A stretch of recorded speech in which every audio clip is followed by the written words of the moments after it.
Okay, so I am here now, having moved all kinds of technology about, and I want to talk to you about how we're going to move forward in how to think and some of the things God has told me about what He is requiring this year of 2026. He had told me about 2026 all the way from early December. In fact, yeah, early December. And he said the most important skill humanity needs now is the art of how to think. To have, they need to have the skill of knowing how to think. Now, people talk about all kinds of skills, soft skills, AI skills, name it skills, but the number one skill every human is going to need from this year on is understanding and knowing how to think, knowing the having the skill of how to think. And so, as the one God has chosen to teach the fine art of how to think, we are going to move forward with what He has said we should do. But I want to share a few words with you very briefly. And these words matter in 2026. Number one, obedience. If you know God, you cannot hang about thinking about whether you're going to obey Him, whether what He said is what you want to do, whether other people understand it. It is so irrelevant. Be obedient. The next word is bold. You've got to be bold to do what He has said you should do. You're not checking if your friend is ready, if other people are happy with it, if the government is saying yes or no. You've got to be bold, step up and step out. It is what He said to Joshua in Joshua chapter 1. He said, be bold and be very courageous. He said he will not fail him, he will not leave him, and no man will be able to stand against him before him. But for all, even though all that's going to happen, Joshua still needs to choose to be bold. And obedience is a way of thinking. Being bold is a way of thinking. So I want you to keep that in mind as you listen to me. Number 3, be courageous. Have the courage of your convictions and step up and step out. Identity, this is powerful and it's important. I apologize for coughing so often. You have to know who you are. You have to know who you identify as. Many people don't know what their identity is. When you ask, who do you identify as? Well, I'm the CEO of this, I'm the director of that, I have 5 children. That's not who you are. Who you are is the one God created. He created you in His image and after His likeness. He said, I've called you gods. You are God, small God. You came out of Him. And when He created you, because He created you God, so that you will have dominion. That's in Genesis 1:26. He said, let us create man in our image so they will have dominion. That is what this is all about. So know your identity and live according to your identity. Number 5, you've got to be spiritually minded, not carnally minded. This is not a conversation. This is something you've got to choose to do. This evening, I was praying and a thought came to me. How did Jesus live? And He did not sin once. And a body like I do, and we just give excuses and reasons. Oh, I made a mistake, I fell, I sinned, God gets it. But Jesus did not fall. And I went to read. I went to do a very small study. How did he not fail? And I found just on Google, I haven't gone deep, that he did 6 things. He had complete reliance on God. He used scripture. He said, "It is written." Number 3, he prioritized God's will over his own. It wasn't an argument. Number 4, he lived in the spirit. Number 5, he demonstrated radical humility and service, like he washed the feet of people. And number 6, through constant prayer and obedience, even when facing temptation, showing that the flesh can triumph through faith. If Jesus did it, we don't have an excuse. So we all need to wake up and snap out of our little, because 2026 is not asking and wondering how you feel about what happened, about how it happened. 2026 does not care how you feel. Look, I can't say some things, but you're going to be amazed at what will happen if you are not alert, if you are not discerning. Number 6, so you need to be spiritually minded, not physically, materially minded. You need to wake up if you are still asleep. Number 6, love. You've got to walk in love. It's not about what somebody did and how they didn't do it, and how you dislike it. And stop it. Stop being a baby. Stop drinking milk. Just love people and leave them alone. You need to be holy. He says, without holiness, you will not see God. This is not I keep telling you, this is not a conversation. This is either you are lying, you fit in, or you leave. And there are going to be grave consequences.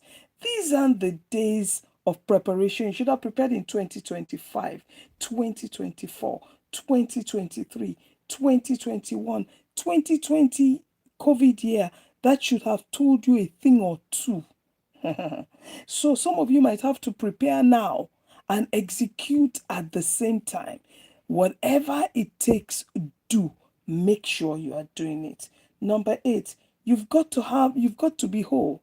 Your body cannot be sick, and you cannot accept that, oh, I've got the flu. Stop it. I'm not saying you can't go to the doctor. Please go to as many doctors as you need to go to. But you've got to deal with illness in your body. That little flu is not going to stay as a little flu. That little ache is not going to stay as a little ache. You've got to attack whatever attacks you.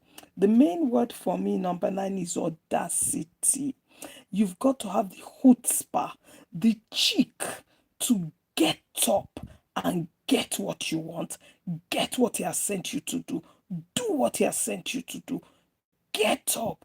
If last year you did and you didn't get it, go again. The worst they can say is no. If you want that contract, go after it. If you have to ask 10 times, ask 10 times. Like the woman a visitor came to her, and she went to her neighbor. She didn't have anything to give them to eat, and she knocked on her neighbor's door. And then, please give me some bread. I have visitors. I have nothing to serve them. The guy on whose door she knocked said, "Look, I'm in bed with my family. I can't get up and give you anything at this time of the night." She had the audacity to keep knocking. She didn't say, "Oh, it's night. Oh, it's true. His family." All those namby-pamby things we do. Stop it. Have the audacity to keep knocking. Some people will not respond until they see your audacity. They be in awe at your audacity. Step up and have audacity. Number 10 is to meditate. If you are not one who meditates, you don't think deeply on the things that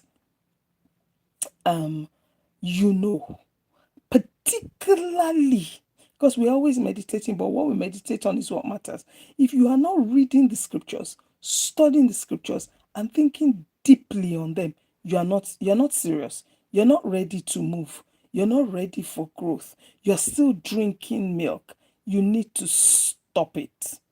Wake up and think deeply. That's what meditate means. I'm going quickly through these things because there are other things I want to share with you. You have to be in one accord, especially if you are married. It is beautiful when you're in one accord. It is that's in agreement. Not, oh, she did this, he did this, I don't like it. What's the matter? You are still a child. Wake up. Oh, but what if he's doing that to me? Stop asking those silly questions, those childish questions. Stop it. Just stop it.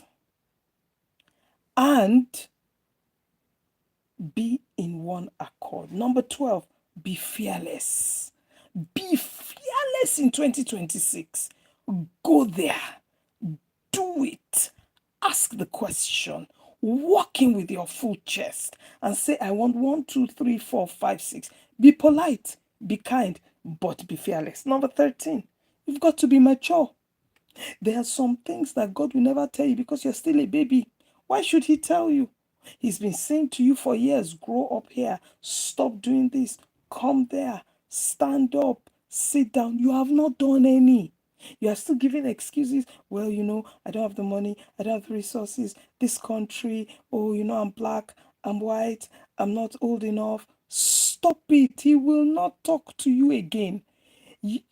The issues that will come around you, they will come and they will go. Some of these things you won't even see. You won't acknowledge them because you don't know they are there. Your discerner is almost dead.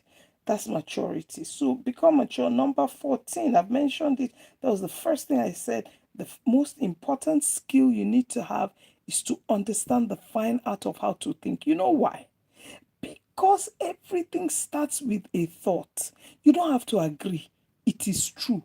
There isn't anything you want to do that does not start with a thought. So you need to know how to think. Number 15, you've got to take up the shield of faith. I was studying the scriptures, Ephesians chapter 6, and it says, your loins girt with the take on the whole armor of God, which is a tool of offense in war. That's what the whole armor of God is. It's not a tool of defense, it's a tool of offense. You are charging against the enemy. And then it says, your loins girt about with truth, your chest covered with the breastplate of righteousness.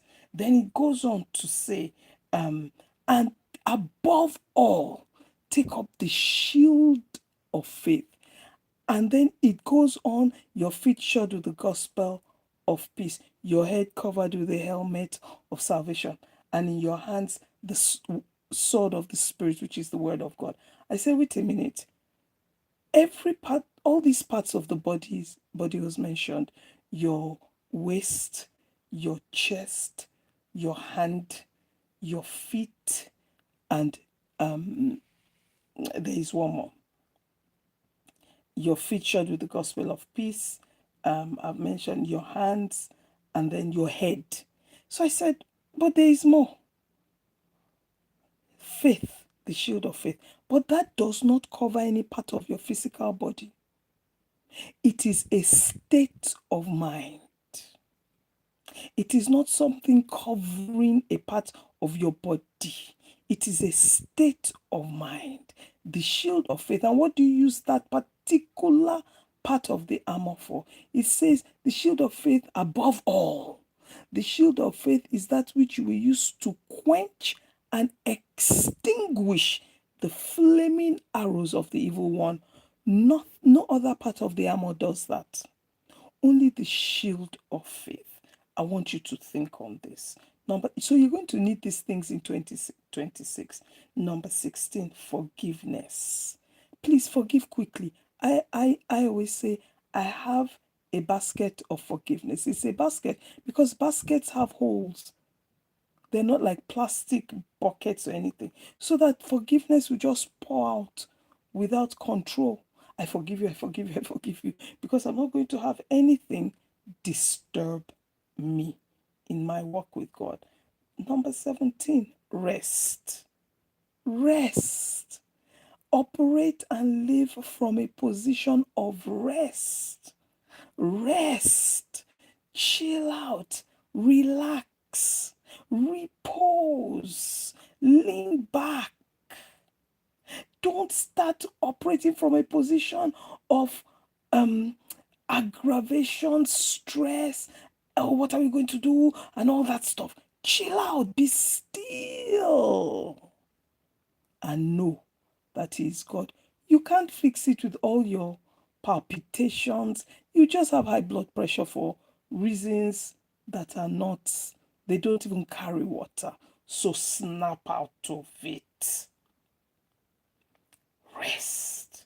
Operate from a position of restful audacity. Live from a position of restful audacity. Just because you're going to be audacious does not mean you should just, get all excited and look, I'm going to be audacious. Relax, rest. God has got this, whether you like it or not. Number 18, complete whatever you start. Complete whatever you started.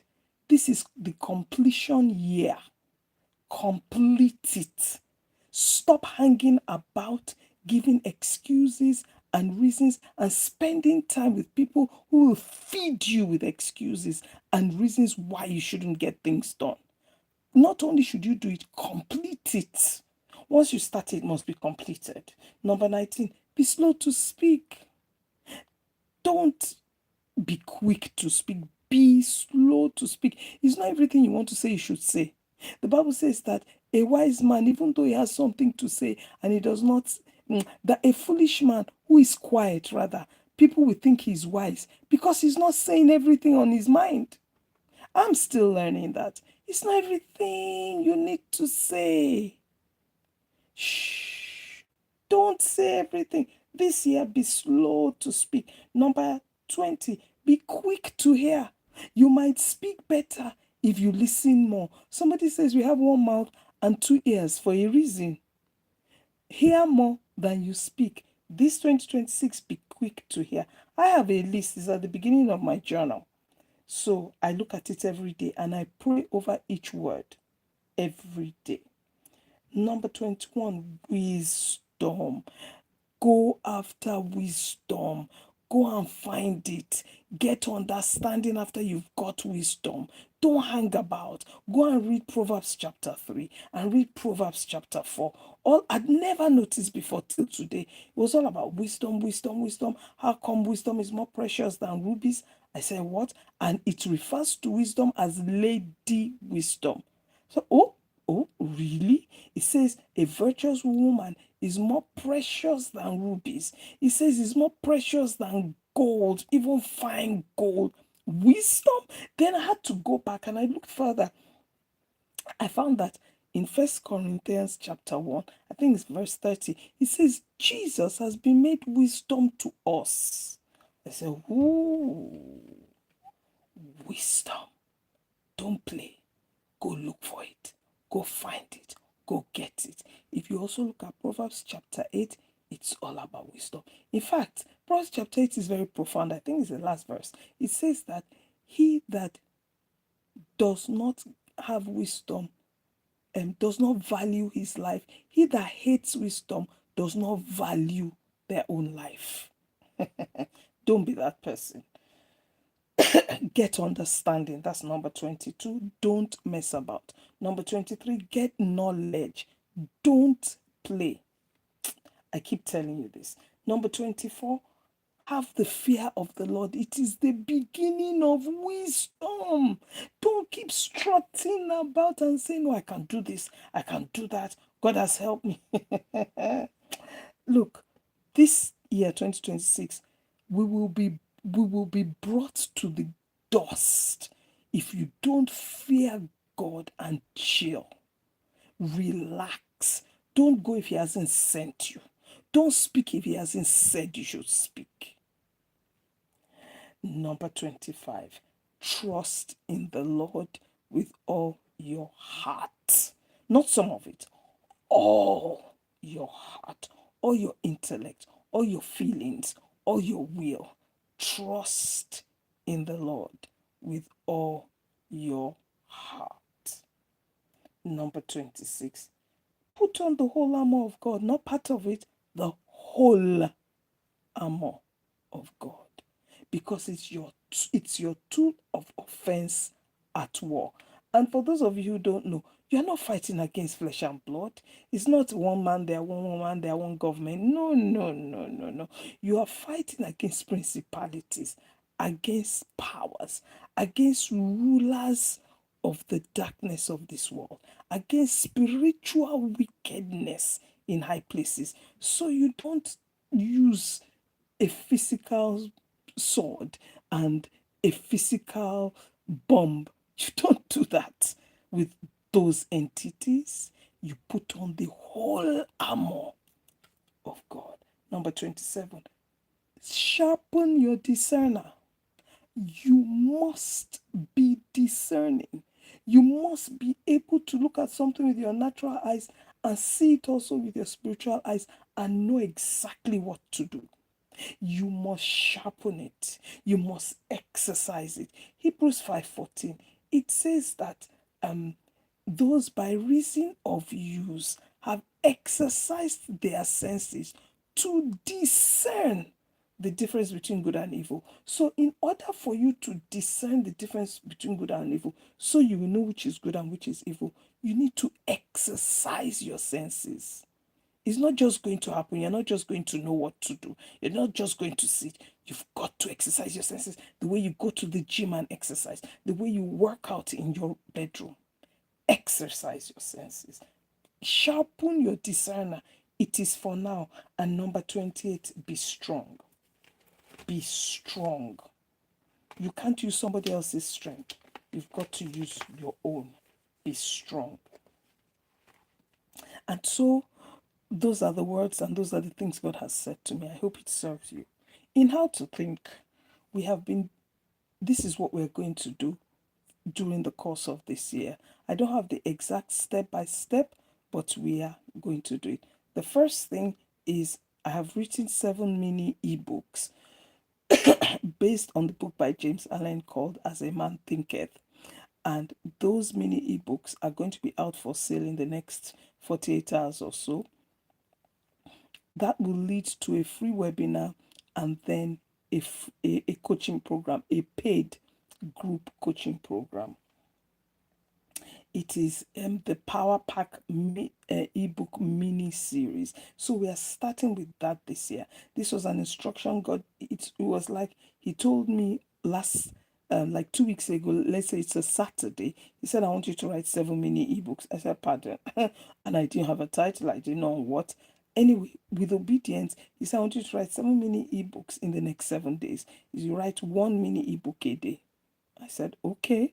I didn't know how many words that was supposed to be. I didn't know what titles, or I didn't know anything. But I said, okay, Lord. And I got to it the very next day, and I started, and I wrote 7 mini ebooks. So we're going to bring that out for you, and I should be able to put the link to get the books once that link is out and ready for you to purchase yours. Next thing we're going to be looking at in how to think is we're going to carry on with the how to thinking schools. We have the foundational class, the intermediate class, and the advanced classes. We do it twice a year. The foundational class is twice a year, the intermediate class is twice a year, and then the advanced class. And that will be once a year. That won't be too much.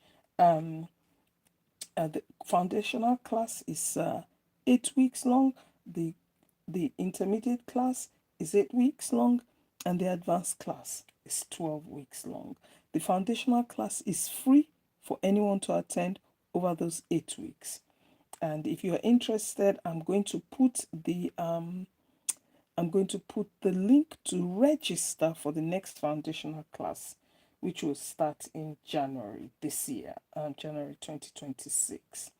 Another thing we're going to do is we're going to launch out the National Thinking Strategy. God has told me to be praying about it for the few years He has given it to me since 2021. And we're going to just keep praying about it even now until He says, go here and go there, and put it out here, and who we're going to do it with. We're also going to have live how to think thinking schools. We're going to have our own buildings around the nations of the world. I don't know where we are going to start, but we are definitely going to have our own physical how to think thinking school building. We are also going to work a lot more with organizations, because we know that if any organization, the employees and the C-suite and the body, they know how to think, they will always win.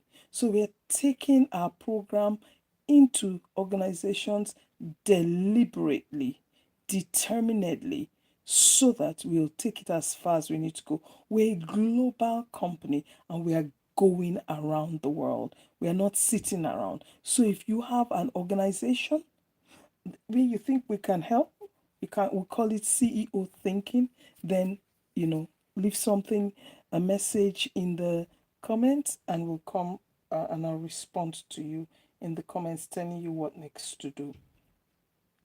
I want you to know something about quantum physics. That is really involved in the fine art of how to think. It helps you to fill the gaps that church has left wide open when they've been teaching us all these years. So let me give you a definition of quantum mechanics, for example. It's the branch of physics that deals with the behavior of particles at the atomic and subatomic levels. I got this on LinkedIn, written by Howard Rankin, PhD. You can find him on LinkedIn, Howard Rankin, Rankin, PhD. Let me tell you the meaning of quantum mechanics: the branch of physics that deals with the behavior of particles at the atomic and subatomic levels. They have found out that in quantum mechanics, quantum physics, you get to a point where you cannot see, it's not visible to your physical eyes, what is making something or the other happen, but you can see the changes that are happening. The atomic and the subatomic levels. They have found that if you pay something attention, it will change because you pay it attention. It will move, it will change because you pay it attention. And that's faith. If you pay God attention and you say, have faith concerning this, He says, if you have faith as small as a mustard seed, and you say to that mountain, be thou removed, be thou cast into the sea, and do not doubt in your heart, you will have whatsoever you say. Why? Because at the level of quantum mechanics, because you are paying that thing attention, it will have to change. That is what meditation, deep thinking is all about. So I just want to encourage you. Follow us here. I'm going to be creating more and more videos. I'm going to be sharing. Follow me on LinkedIn. I'm Kemi Oyeshola, Kemi, and my surname Oyesola. I hope you've been inspired to get up, dust yourself off. This is not a matter of you so and so and me, we are doing this together. Oh, if they're not coming with me, I'm not going. No, no, no, no, no, no, no. Your response should be, God, if you don't go, I'm not going. If you don't come with us, I'm not going. Like Moses did. Moses did not presume to know what he was doing or where he should go. Don't be like that either. Well, I hope this has served you, and I hope you are inspired to move forward with rest, in restful audacity, because this, my people, is your time. If you stay awake and quit sleeping, stay strong.